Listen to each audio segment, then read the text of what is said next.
Salut, c'est Tobias. Aujourd'hui, je suis toujours dans un décor peu habituel. Je n'ai pas non plus ma moto avec moi car j'essaie de limiter la conduite au strict minimum, mais pas d'inquiétude, nous reviendrons bientôt aux motos et rassurez-vous, je ne suis pas dans la forêt, je suis chez moi, dans ma cour.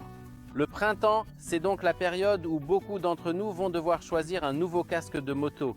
Beaucoup d'entre vous se demandent quel casque moto choisir pour la nouvelle saison et j'aimerais vous aider un peu avec cette vidéo. Cette vidéo est sponsorisée, mais j'espère qu'elle l'est de manière discrète, sans être trop insistante. Je ne vais pas essayer de vous convaincre d'opter pour une marque en particulier, bien au contraire. Je vais vous encourager à essayer le plus grand nombre possible de casques et à les tester en magasin afin que vous soyez sûr que le modèle, l'équipement que vous choisissez soit vraiment adapté à vos besoins. Commençons par voir quel type de casques moto sont disponibles sur le marché. Il existe énormément de casques, mais on les divise en plusieurs types. Avant tout, il y a les casques ouverts qui sont parfaits pour les motos classiques, les choppers ou les old-timers. Les casques classiques de type jet, le casque avec une visière. Un casque dans lequel on aura nettement plus d'air à l'intérieur que dans un casque fermé. Ce type de casque conviendra parfaitement aux scooters, aux motos classiques, mais aussi pratiquement à n'importe quelle machine du moment que tu t'y sens à l'aise. En outre, les casques modulables, très populaires, sont des casques dont la mentonnière, c'est-à-dire la partie avant, se relève vers le haut, ce qui permet avant tout de pouvoir discuter avec quelqu'un. On peut boire, on peut prendre l'air par exemple à un feu rouge, mais le plus souvent, ce type de casque n'est pas homologué pour rouler avec la mentonnière relevée, donc il faut en être conscient. Bien sûr, il existe de tels casques sur le marché, mais il faut y prêter attention lors de l'achat et, malgré tout, même si le casque est homologué pour rouler avec la mentonnière relevée, je vous encouragerai à rouler avec la mentonnière fermée car c'est tout de même le visage qui est le plus exposé en cas de chute. Les casques intégraux, c'est-à-dire l'équipement que vous choisissez le plus souvent, ce n'est pas surprenant car il y a tout simplement le plus de ce type de casque sur le marché. C'est un premier point. Deuxièmement, ils sont les plus sûrs en raison de leur construction compacte, généralement les plus silencieux et surtout les plus polyvalents. Avec un tel casque, tu pourras rouler pratiquement sur n'importe quelle moto et tu ne susciteras pas l'étonnement des personnes autour de toi. Et puis, il y a les casques Dual Sport. Mes préférés en raison de leur polyvalence. Lorsque je roule en tout terrain, j'enlève la visière et je mets des lunettes de protection. Je roule sans aucun problème. Et quand je veux aller plus vite, j'enlève la casquette et je remets la visière. Grâce à cela, le casque est tout simplement plus stable. Il se comporte mieux au niveau de l'aérodynamisme, c'est plus silencieux et il est tout simplement possible de rouler. Et je choisis très souvent ce type de casque. Par exemple, lorsque je pars tester plusieurs motos, quand je sais que je vais rouler d'un côté en tout terrain et le lendemain, par exemple, sur l'asphalte. Ce type de casque m'offre cette possibilité, même si nous devons garder à l'esprit qu'il ne sera pas aussi silencieux qu'un casque intégral, qu'il ne sera pas aussi polyvalent malgré tout qu'un casque modulable et qu'il ne nous apportera pas autant d'air qu'un casque jet. C'est donc une combinaison et souvent, quand quelque chose est censé tout faire, eh bien, posez-vous la question vous-même. Pour ma part, j'aime tout de même le plus ce type de solution. Mais ce que vous choisirez, cela dépendra de vous. Je vous ai déjà annoncé que je vous aiderai cette saison à choisir un casque de moto adapté à votre tête. Car contrairement aux apparences, ce n'est pas une tâche aussi simple qu'on pourrait s'y attendre. Ce n'est pas comme si tu achetais un casque juste avec les yeux, du moins cela ne devrait pas être le cas.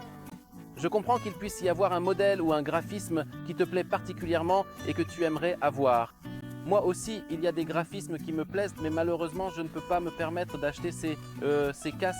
Je ne peux même pas les tester pour le magazine, car ces casques ne conviennent pas à la forme de ma tête. Et maintenant, passons à la question de la sécurité. Donc, il semble que plus on achète un casque cher, plus ce casque sera sûr. Eh bien, c'est complètement faux. Parfois, un casque à 3 ou 400 peut être meilleur pour toi qu'un casque à 3000. Bien sûr, c'est une grosse simplification, mais laissez-moi vous expliquer de quoi il s'agit. Si tu choisis un casque en rayon qui te plaît et que tu prends une taille, disons M ou L dans mon cas, cela ne veut pas dire que ce casque va épouser ta tête comme il le devrait. Imagine que pendant plusieurs mois, j'ai économisé pour ce modèle, pour ce design. Au magasin, il s'avère effectivement que la taille L me va et en général tout semble aller bien. Après 1 heure de conduite, il s'avère que quelque chose me gêne et en réalité, lorsque tu choisis un casque en magasin, il devrait toujours être un peu trop serré car il va se détendre avec le temps.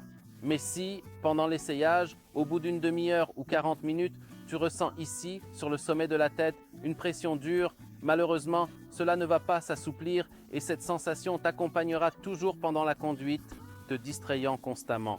Et maintenant, nous passons en douceur à la chose la plus importante. Le casque, bien sûr, est censé protéger contre les conséquences d'un accident ou d'une chute, mais avant tout, sa spécificité, ses caractéristiques ne devraient jamais y conduire. Donc plus il est confortable, mieux tu pourras te concentrer sur la conduite. S'il te gêne à un quelconque endroit, il va te distraire. Et maintenant, imagine que tu dois parcourir une distance de 400 km. Il se peut que tu sois distrait tout le temps. Tu ne pourras pas te concentrer sur la conduite car tu ressentiras constamment de la douleur.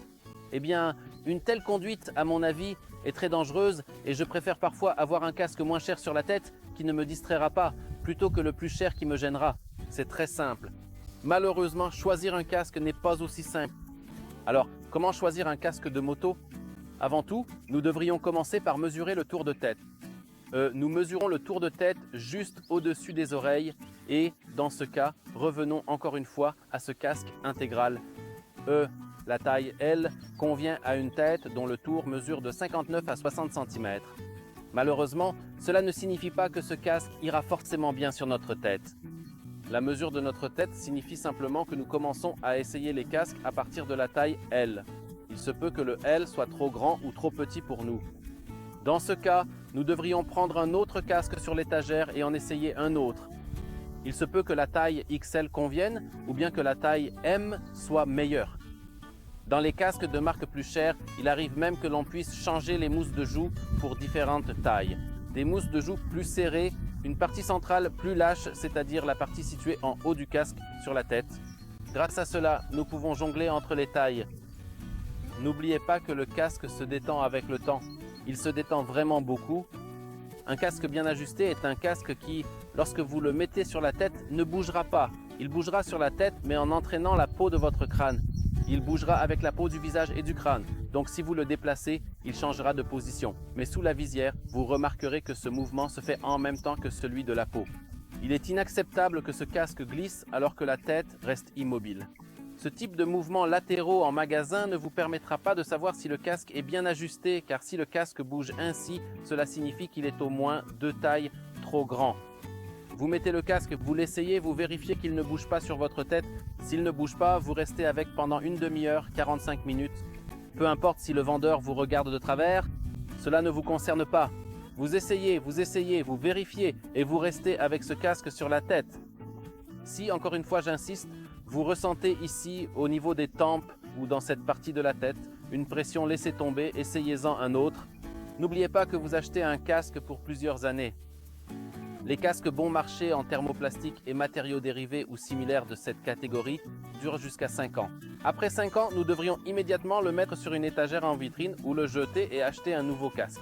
Les casques plus chers, bien sûr, peuvent être utilisés plus longtemps, par exemple 7 ans, mais rappelons-nous que, le plus souvent, même si vous avez une coque de casque fabriquée avec les meilleurs matériaux, les casques modulables ont généralement la mentonnière faite en thermoplastique. Donc après 5 ans, encore une fois, il faut dire adieu à ce casque et en acheter un nouveau.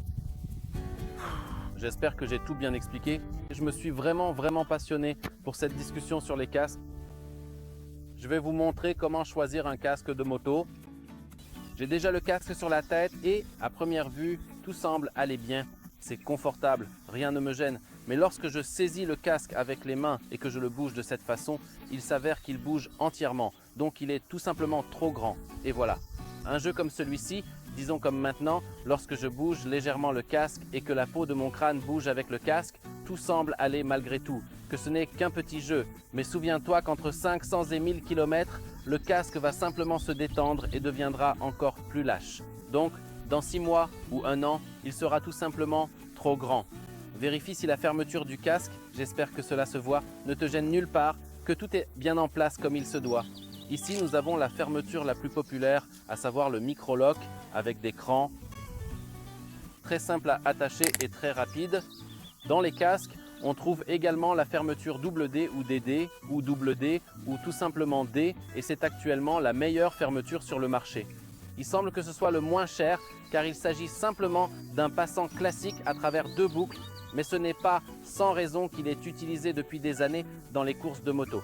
Il offre tout simplement la plus grande sécurité. Après un certain temps, on s'y habitue tellement que l'utilisation du système DD ne pose vraiment aucun problème, mais le micro-lock reste tout de même efficace. Si vous avez déjà choisi la taille de votre casque et trouvé le design de vos rêves, l'étape suivante devrait être de vérifier cet élément, à savoir la visière pare-soleil. Elle sert tout simplement à protéger vos yeux des rayons du soleil, mais elle permet aussi d'arrêter les insectes en été lorsque vous roulez avec la visière ouverte. Cependant, n'oubliez pas qu'il est préférable de rouler avec la visière fermée. Mais il arrive souvent que la visière solaire, une fois abaissée devant les yeux, s'arrête au niveau du nez et provoque une gêne. Donc, avant de quitter le magasin avec un nouveau casque, vérifiez si cela ne vous dérange pas, si ce type de solution ne vous cause pas d'inconfort. Il y a encore un autre point très important que je ne peux pas ne pas mentionner en tant que porteur de lunettes. Donc il s'agit de savoir si les lunettes que vous portez au quotidien rentreront dans le casque. Bien sûr, beaucoup de personnes roulent avec des lentilles de contact. Pour ma part, je porte des lunettes car c'est pour moi une protection supplémentaire des yeux contre les insectes ou le sable. Et je n'ai encore jamais rencontré de casque dans lequel je n'aurais pas pu glisser mes lunettes. Que ce soit un casque enduro ou un casque intégral.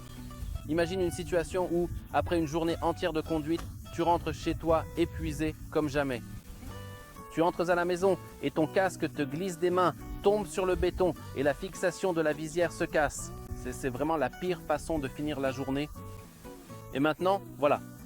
Si tu as un casque d'une marque renommée, d'une marque bien connue, tu peux facilement les appeler ou leur envoyer un mail en disant « Hey, envoyez-moi la fixation de la visière, envoyez-moi la visière solaire ou son mécanisme ou encore la ventilation. » Je vais l'installer moi-même parce que je veux rouler le plus vite possible.